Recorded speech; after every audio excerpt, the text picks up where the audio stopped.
I'd like to welcome my friend, longtime journalist and Arkansas sportscaster Rex Nelson.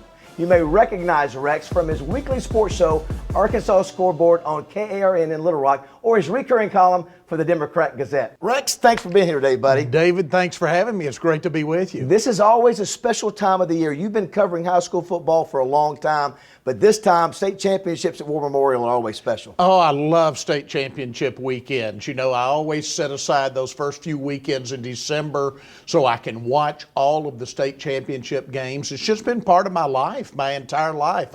In the 1970s, I grew up in Arkadelphia, and they played in 3 state championship games in the decades of the 70s, and it was interesting, the progression for me.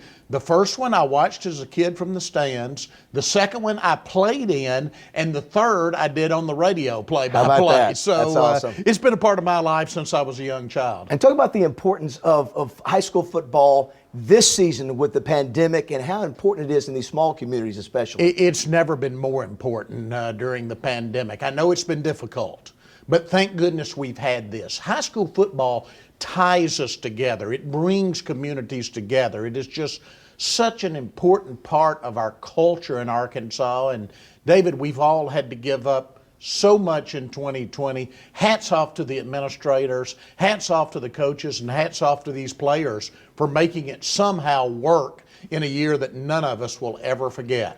And how special could it be for all these kids to go through all this and then end their season at War Memorial? Yeah, nothing like it. I mean, War Memorial is such an icon. It's one of the most special places in my life. So many of us who grew up in Arkansas have memories of this place. And win or lose, the memories of playing in a state championship game at War Memorial Stadium, something that every player involved on both sides will remember until the day they die. You know, you are the voice of OBU, but you also do the Arkansas Scoreboard on Friday nights. And how many years have you been doing that now? Oh, 20 or more. It's just part of my Friday nights.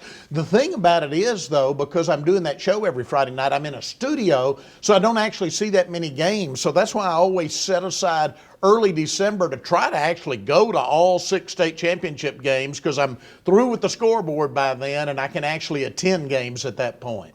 Yeah, Rex, real quickly, I know this is a year like no other, and the fact that you've had a lot of special years to cover high school football. What was it like for you to be able to cover high school football this season? No, it was a return to at least something like normalcy. There wasn't much that was normal in my life, and that goes for all of us. Since I can remember the day, March the 12th was the last time I did a speaking event somewhere. Yeah. The last time I was on the road to speak to a group, the England Chamber of Commerce. So at least getting in that studio and talking to people all over the state, our correspondents who have become friends of mine, that was at least a little touch of normalcy in what otherwise was a very abnormal year. Well, Rex, you are an Arkansas treasure, my friend, and I'm proud to call you my friend, and look forward to calling many more high school football seasons with you over the years. Yeah, we got a lot more ahead. Hopefully we're going to be back to normal in 2021, and you and I can actually be out there, be a part of it more than we've been this year in the year of the virus. Thanks for talking with us, Rex. Thanks, David. We appreciate that.